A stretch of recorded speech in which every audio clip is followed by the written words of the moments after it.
Some of you guys may seen something like this before. It's a book table. I got it from Hobby Lobby. I've had this in my den. It is not my style at all. It's dark brown.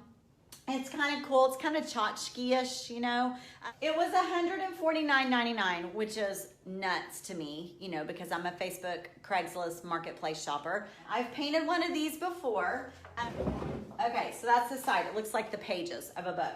So whatever this stuff is, it's not paper. When you're painting with chalk paint, you really do need to know because it doesn't have any natural blockers in the paint. The paint is very porous and made with natural minerals, which is why it's so amazing to work with. It blends beautifully, it dries quickly, it's super hardy, you know, it like cementifies. When you put a top coat, a lot of times it'll draw through wood tannins or stains through the paint. So you kind of need to block it first. You need to clean it really well, and you need to know what you're working with.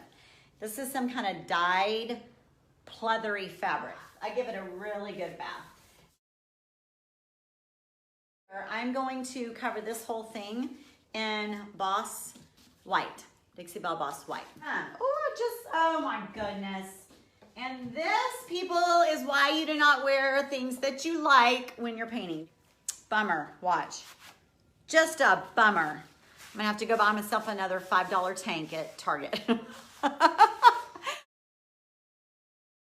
I found this and I really liked it. Do y'all not love this? So I want to do black, and I think I'm going to use caviar and the aged ivory like this as a stripe. So I'm thinking about using this one on one of the drawers. I painted the whole piece. Oh, I love it too. This is the aged ivory. It's very, very much like drop cloth. It's by Dixie Belle, and it's called aged ivory. And so what we're painting is going to look like the book bindings, and we're decorating those. And then the sides look like the book pages, the paper of the books and the leather of the books. So I did aged ivory, and then I used my Mason-Dixon gray. That's Mason-Dixon gray right there. So anyway, we're gonna do the decoupage on this. We're gonna do it first. It's good old Home Goods. It was $2.99.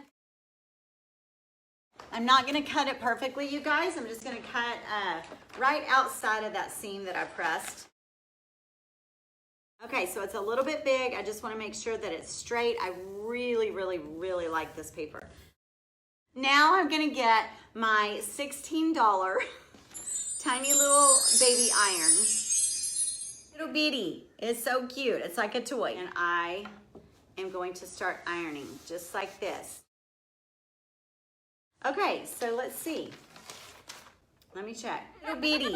It's so cute. It's like a toy. It is completely smooth. I don't have any bubbles. We're gonna do a couple more swipes, and then we are going to drawer number 1. We need to let it cool, and then I need to go in and trim that off. So that looks great. Love that, but I'm so glad we're not doing that on all of it. Okay, so then I want to do stripes on this drawer. So this is the other skinny drawer. So what have I already done here? Same thing. I've already put my bottom, my stripes are going to be black and white. I'm going to use caviar, and I used the new flea market aged ivory. So what are we going to do first? I've got my tape right here, and we are going to just tear off a bunch of pieces, and y'all know that I stick them on my clothes. If you just take this and put it on your clothes and pull it off, it puts just enough fuzz on there that it takes away the tackiness, and you won't lift your paint.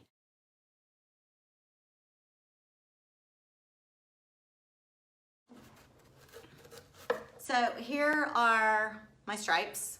Now I just take my finger and I just run them tight along each edge, just like that.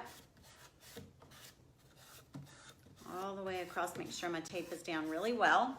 And then now I'm gonna burnish my edges. You just want to use whatever your base coat color is. So if this was pink, I would use pink. If this was white, or you can do this with clear as well. But I'm using my aged ivory. It's just in my lid. I've got a small brush, and you don't need very much. You just want to run it right over the edge of that paint. Just like that, right over the edge. See where I want my brush to go right over the edge with my paint.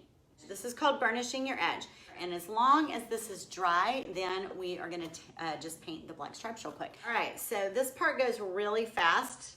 You just dip your brush in your paint, and that has sealed. So the white paint has sunk under the tape and filled all of the negative spaces that might be there. And then now I just take my black and I paint my black stripe. All right, that's it. I don't want a super harsh black here, so I'm good with that. So I'm done. That's it. That's how fast it is. Perfect and beautiful. And did y'all see how fast that was? Now you see why I get excited about doing these and not using the Barbie iron. Yeah. Hi, boo-boo. Hi, you want to come here and say hi? Hi. Can you see Harlow? You say hi? That's why I'm a hot mess today, y'all, because how can you tell that kid no? I just wanted to play Play-Doh all day today with her. Okay, so now the next drawer we're gonna do is the Rub-On Transfer, which is by Redesign, and it is Dark Romance. It's got the super dark roses, which are so gorgeous. You want a snack? This is the skinny drawer that we're gonna figure out. Go say, your Play-Doh's on the kitchen table. All right, so this is the transfer. I absolutely love it. I'm gonna just lay this down and I'm gonna just do what I did with the paper. Okay, so what I did was I just pressed, and then when you look on the back side, I don't know that you'll be able to see this, but you can kind of see where the indentation is, and I'm gonna cut right along that indentation. Or, you know, done something like measure, but y'all know I don't measure.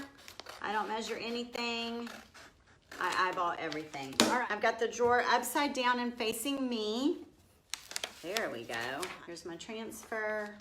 Just gonna lay this straight across like this.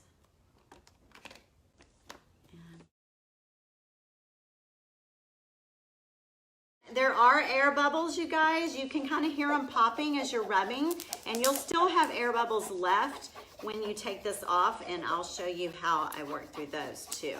All right, that should be pretty good. So I'm gonna start raising up one side here.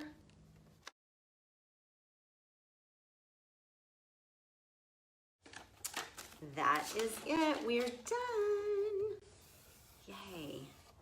Okay, look. Pretty, pretty. Okay, so this end has a little bit extra hanging off like that. You can either just wrap it over if you want and stick it, or it's super light. You can just do like this and it just comes off. A piece of sandpaper does the same thing. All right, so this is what this drawer looks like. And what I do is I run my hand back over it just like this. You can feel for the bubbles. And if you feel bubbles, all you need to do is kind of press them out with your finger. It's real, oh, y'all can't see. It's real easy. I just do. And then if you really want to make sure they're out, you can get a really soft grit sanding block, and you can run a sanding block over it if you want as well. Okay, so let me put my drawers in. These will all need top coats. This will need a top coat. My stripes will need a top coat. But how amazing does that look already? And then look at the side so you can see how it looks like a book from the sides. Isn't that so cute? So I had already painted the top drawer in black because I wanted it to have a black base. I think we're gonna go with this one, like this. I like it. I think it's perfect. This is paint. We painted this. So this is a transfer, this is paint, this is a transfer, and this is partly decoupage paper that I haven't done yet. So it looks like a stack of books, right? Totally updated and just super trendy, right? And they're drawers. They're drawers from Hobby Lobby, super cute. Okay, wish me luck with the bottom thing. I'm gonna stay out here. I'm gonna put my second coat of clear coat on top of it. And then I've got my little Barbie iron still heated up down there on the floor. Here it is. It's tiny. Thanks, you guys. Y'all have a good night. Thanks, everybody, for joining me, and we'll see y'all next week.